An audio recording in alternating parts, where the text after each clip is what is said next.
Assalamu alaikum. I welcome you all to my today's class. Uh, Today's class is for honors first year and it is about rhetoric and prosody. That means I will dwell upon some figures of speech that are usually used in poetry, and I'll try to stick myself to your poems in the syllabus. প্রথমেই আমি তোমাদের সাথে আলোচনা যেটা করতে চাই সেটা হচ্ছে কবিতার ভেতরে নানা ধরনের ফিগার্স ও স্পিচ ব্যবহার করা হয়, তোমরা এটা সবাই জানো। তো ফিগার স্পিচ যেটা করে সেটা হচ্ছে কবিতাকে অ্যাপিলিং করে, কবিতার ভেতরকার যে সাজেস্টিভনেস এটাকে বাড়িয়ে দেয়, এবং figures of speech are a particular way of expressing something, কোনো একটা বিশেষ উপায়ে কোনো কিছুকে বলা, এটাকেই ফিগার স্পিচ বলে অভিহিত করা হয়। এবং এর মধ্যে ধ্বনিগত সৌন্দর্যের ব্যাপার আছে, এর মধ্যে তুলনার ব্যাপার আছে, এর মধ্যে অতিরঞ্জনের ব্যাপার আছে। তার মানে যেভাবে বললে আমাদের হৃদয় স্পর্শ করে সেইভাবে সাধারণত কবিতার ভিতরে বলা হয়। তো one of the most important figures of speech is simile.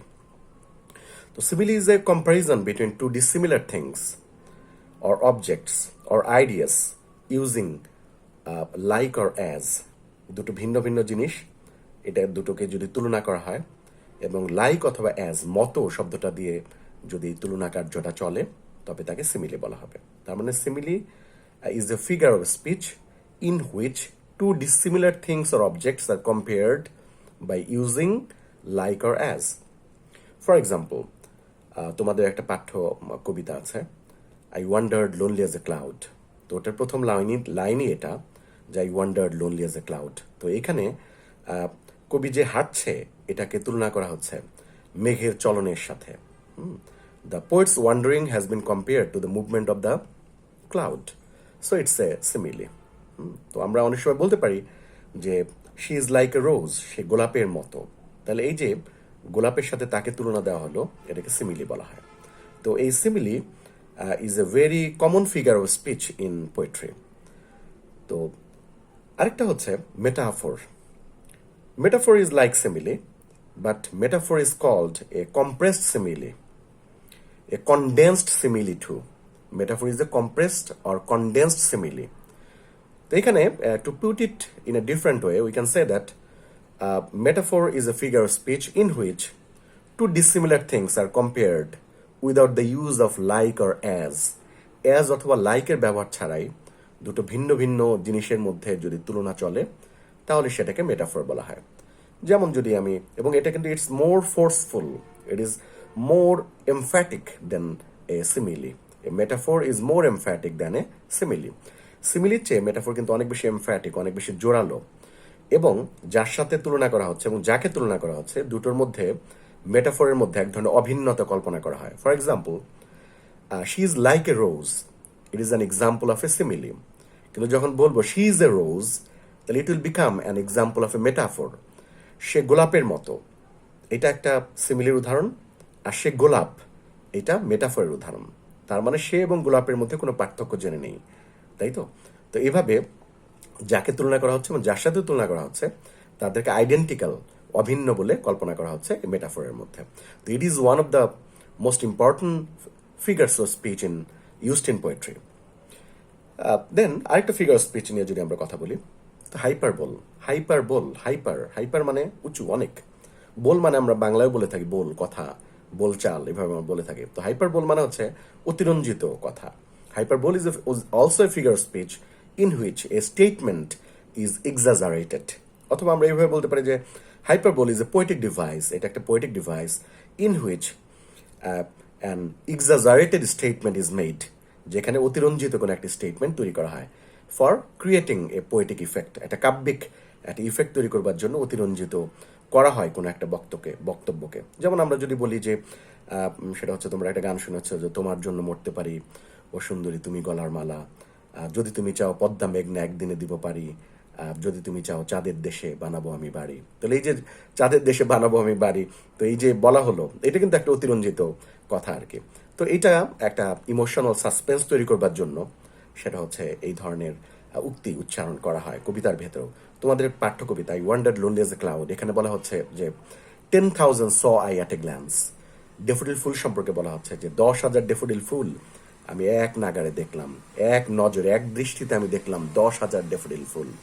তার মানে we can question that how the poet has counted the number of daffodil flowers. It is quite impossible to count the number of daffodil flowers. তো it is an exaggerated statement, so it is called hyperbole. সুতরাং এটাকে আমরা hyperbole নামে ডাকবো। তো আরেকটা উদাহরণ যদি তোমাকে দিই, সেটা হচ্ছে যে এটাকে বলা হয় অ্যানাস্ট্রফি। অ্যানাস্ট্রফি কবিতার ভিতরে খুবই ব্যবহৃত হয়। তো অ্যানাস্ট্রফি হচ্ছে কবিতার ভিতরে যে লাইনগুলো থাকে সেগুলো গ্রামেটিক্যাল যে বিন্যাস থাকে সেগুলোকে একটু উল্টে দেওয়া, সেগুলোকে একটু চেঞ্জ করা, সেটা হচ্ছে এক ধরনের আবেগ তৈরি করবার জন্য। তো এটা যদি আমরা এইভাবে বলি যে anastrophe is also a figure of speech, অথবা তুমি যখন লিখবে তখন এইভাবে লিখতে পারবে যে anastrophe is a figure of speech in which the grammatical word order is inverted to create emotional effect. একটা ইমোশনাল ইফেক্ট তৈরি করবার জন্য সেটা হচ্ছে যে গ্রামেটিক্যাল ওয়ার্ড অর্ডার যদি ইনভার্টেড করে দেওয়া হয়, উল্টিয়ে দেওয়া হয় বা পরিবর্তন করা হয়, তাহলে সেটাকে অ্যানাস্ট্রফি বলে চিহ্নিত। এই যে আমরা একটু আগে যে উদাহরণটা দিলাম হাইপারবোল হিসেবে, it is also an example of anastrophe. তো যেমন 10,000 saw I at a glance, আমি 10,000 ফ্লাওয়ার অ্যাট এ গ্ল্যান্স দেখলাম। তো এটা গ্রামেটিক্যাল সেন্টেন্স হচ্ছে যে I saw 10,000 at a glance, subject verb object এই প্যাটার্নে। তো এখানে কিন্তু উল্টিয়ে বলা হচ্ছে 10,000 saw I at a glance. তো it can also be called an example of anastrophe. তো কবিতার ভেতরে এই ধরনের ফিগার অফ স্পিচ, যেটাকে আমরা রেটোরিক্যাল ডিভাইস নামে চিনি, অথবা এটাকে পোয়েটিক ডিভাইসও বলা হয়। তো আমরা আরেকটা ডিভাইস নিয়ে কথা বলি, সেটা হচ্ছে অনোম্যাটোপিয়া। অনোম্যাটোপিয়া হচ্ছে সেটা হলো যে ধ্বনি সেটা হচ্ছে কোনো একটা অর্থ দিবে, মানে হচ্ছে যে কোনো একটা ধ্বনি কোনো একটা বস্তুকে নির্দেশ করবে, অথবা কোনো একটা প্রাণী অথবা কোনো আইডিয়াকে নির্দেশ করবে। যেমন আমরা অনেক সময় বলি টাপুর টুপুর, এই শব্দটা শুনলে আমাদের বৃষ্টির কথা মনে পড়বে। প্যাটার প্যাটার গোজ দ্য রেইন, টাপুর টাপুর টুপুর বৃষ্টি পড়ে, এই যে প্যাটার প্যাটার, তাহলে ইটস অ্যান অনোম্যাটোপিক এক্সপ্রেশন। তো এটাকে অনোম্যাটোপিক এক্সপ্রেশন বলে এটা বলা হবে। বাজিং সাউন্ড, বাজিং, তো এটা সেটা হচ্ছে যে অনোম্যাটোপিক এক্সপ্রেশন। তার মানে onomatopoeia is a figure speech in which the sound indicates the sense. সাউন্ডটা সেন্সটাকে প্রকাশ করে, দ্য সাউন্ড সেটা হচ্ছে ইন্ডিকেটস দ্য মিনিং, সাউন্ডটাই কোনো একটা মিনিংকে প্রকাশ করে। অথবা onomatopoeia is a figure speech in which sound refers to an object, সাউন্ডই কোনো একটা অবজেক্টকে রেফার করে, or an animal or something else. তার মানে হচ্ছে সাউন্ড মেক্স মিনিং, সাউন্ডই মিনিং তৈরি করে, সাউন্ডই কোনো কিছু অর্থ আমাদের সামনে হাজির করে। তো এটাকে অনোম্যাটোপিয়া বলে ডাকা হবে আর কি। তো কবিতার ভিতরে আরেকটা খুব ইন্টারেস্টিং আরেকটা ফিগার স্পিচ আছে, যেটাকে বলা হয় পান, PUN, পান। তো পান ইজ এ প্লে আপন ওয়ার্ডস, অথবা আমরা এইভাবে বলতে পারি যে পান is a play with words, শব্দ নিয়ে খেলা। এবং পান মিনস ডাবল মিনিং, দ্বৈত অর্থ যদি হয় এটাকে, সেটা হচ্ছে পান বলে অভিহিত করা হয়। যেমন ধরো তোমরা stopping by wood on snow evening বলে একটা বিখ্যাত কবিতা আছে রবার্ট ফ্রস্টের, ওইটা শেষ দিকের যে লাইনটা, have Miles to go before I sleep, ঘুমোতে যাবার আগে আমাকে যেতে হবে বহুদূর, বহু মাইল। তো I have Miles to go before I sleep, এই যে স্লিপ শব্দটা, তো এই স্লিপ শব্দটার মানে হচ্ছে লিটারাল যে মিনিংটা, এটা হচ্ছে যে ঘুম। তো এখানে স্লিপ শব্দটাকে ডেথ অর্থেও ব্যবহার করা যাবে।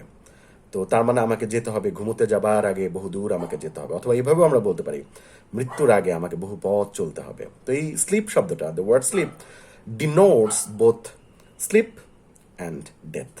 তো ইট ইজ এ পান, এটাকে আমরা পান বলে অভিহিত করতে পারবো আর কি। পানস আর ইউজুয়ালি উইটি, একটা উইটি ব্যাপার থাকে পানের মধ্যে। Pun, there is an element of wit in the pun. However, তো আমরা আরেকটা ফিগার স্পিচে যদি যেতে চাই, সেটা হচ্ছে খুবই প্রচলিত একটা ফিগার স্পিচ। এই ফিগার স্পিচের নাম হচ্ছে পার্সনিফিকেশন। তো personification is a poetic device in which an inanimate human qualities are attributed to inanimate objects. তার মানে হচ্ছে an object is personified. In a personification, an object or an idea or a thing is personified. মানুষের মতো করে কোনো বস্তু বা ব্যক্তি অথবা কোনো ধারণাকে উপস্থাপন করা হয়, এটাকেই পার্সনিফিকেশন বলে অভিহিত করা হবে। তার মানে আবার একটু খেয়াল করি আমরা, personification is the figure of speech in which human qualities or human characteristics are attributed প্রদান করা হয় to inanimate object or thing, কোনো একটা বস্তুর উপরে যদি মানুষের গুণ আরোপ করা হয়, মানবীয় গুণ আরোপ করা হয়, তাহলে এটাকে পার্সনিফিকেশন বলা হবে। যেমন I wandered lonely as a cloud, এই কবিতার ভিতরে তোমরা পড়েছো যে daffodil flowers dancing, fluttering and dancing in the breeze. তো এই যে ডেফোডিল ফ্লাওয়ার মানে নাচছে, ডান্সিং অ্যান্ড ফ্লাটারিং, কাঁপছে ব্রিজে, তো এই যে ডান্সিং, এটা তো মানুষের গুণ সাধারণত, তো এটা আরোপ করা হচ্ছে ডেফোডিল ফ্লাওয়ারের উপরে। আবার এই হোস্ট অফ ডেফোডিলস বলা হচ্ছে, হোস্ট এটা মানুষ হোস্ট হয়, তো a crowd of daffodil flowers, তাই তো ডেফোডিল ফুলের ভিড়, মানুষ সাধারণত ভিড় করে। তো এখানে এইভাবে ডেফোডিল ফ্লাওয়ারের মধ্যে মানবীয় গুণ এটা আরোপ করা হচ্ছে, human qualities are attributed to daffodil flowers. So it is an example of personification. সুতরাং এটাকে আমরা পার্সনিফিকেশনের একটা এক্সাম্পল হিসেবে গ্রহণ করতে পারি। আরেকটা কিডস সাধারণত ব্যবহার করে এই ফিগার স্পেসটা, এটার নাম হচ্ছে সাইনেস্থেশিয়া। সাইনেস্থেশিয়া নানাভাবে এটাকে উচ্চারণ করা হয়। সাইনেস্থেশিয়া হচ্ছে যে আমাদের একটা ইন্দ্রিয়কে আরেকটা ইন্দ্রিয়ের সাপেক্ষে উপস্থাপন করা। যেমন জীবন দাস খুব ব্যবহার করেন, সেটা হচ্ছে যে সবুজ বাতাস, অনেক ব্যবহার করেছেন। তো সবুজ বাতাস, বাতাস তো এটা ত্বক দিয়ে অনুভব করবার বিষয়, তো এখানে বাতাসের সাথে আবার চোখের সাথে সম্পর্কযুক্ত সবুজ যে শব্দটা, এটা ব্যবহার করলেন, সবুজ বাতাস। সুতরাং যেটা ত্বক দিয়ে অনুভব করবার বিষয়, সেটা হয়ে উঠলো চোখ দিয়ে দেখবার বিষয়, তো এটাকে সাইনেস্থেশিয়া বলা হয়। এবং কিডস এটা অনেক ব্যবহার করেন। যেমন যদি আমি এটাকে ডিফাইন করি তোমাদের জন্য, সেটা হচ্ছে সাইনেস্থেশিয়া is a figure of speech in which one sense is described in terms of another sense. একটা সেন্সকে, একটা ইন্দ্রিয়কে যদি আরেকটা ইন্দ্রিয়ের সাপেক্ষে বর্ণনা করা হয়, তাহলে এটাকে সাইনেস্থেশিয়া বলা হবে। যেমন কিডস একটা ব্যবহার করেছেন যে এমবামড ডার্কনেস। এমবাম মানে হচ্ছে, এমবামড শব্দের অর্থ হচ্ছে সুরভিত, ডার্কনেস হচ্ছে অন্ধকার, তাহলে সুরভিত অন্ধকার। তাহলে যে অন্ধকারটা ছিল চোখে দেখবার বিষয়, রিলেটেড টু সাইট, সেইটাকেই বানানো হলো ঘ্রাণ নেবার বিষয় হিসেবে সুরভিত অন্ধকার। Embalmed darkness is an example of synaesthesia. তো এটাকে আমরা বাংলায় বলতে পারি ইন্দ্রিয় বিপর্যাস। হুমায়ুন আজাদ এটার বাংলা করেছেন এইভাবে যে ইন্দ্রিয় বিপর্যাস, সাইনেস্থেশিয়া। এটা কিডসের কবিতার বৈশিষ্ট্য। কিছু কিছু এসটি কলেজের ভেতরে আছে, যে আমাদের বাংলা কবি জীবন দাসের ভেতরে আছে। আরেকটা আলোচনা করে আমরা আজকের আলোচনাটা শেষ করব। Anaphora. Anaphora is a figure speech when in which one sentence or one expression or a particular expression is repeatedly used to create emotional suspense. এক ধরনের ইমোশনাল সাসপেন্স, SUSPENSE, এই ইমোশনাল সাসপেন্স তৈরি করবার জন্য যদি একটা শব্দকে অথবা একটা বাক্যকে অথবা একটা ক্লজকে, একটা বাক্যাংশকে বারবার রিপিটেডলি যদি ইউজ করা হয়, তাহলে এটাকে অ্যানাফোরা বলা হবে। যেমন তোমাদের কবিতার মধ্যে আছে হাউ ডু আই লাভ দি, এখানে আই লাভ দি শব্দটা অনেকবার, 9 বারের মতো ব্যবহার করা হয়েছে। I love thee, I love thee, I love the.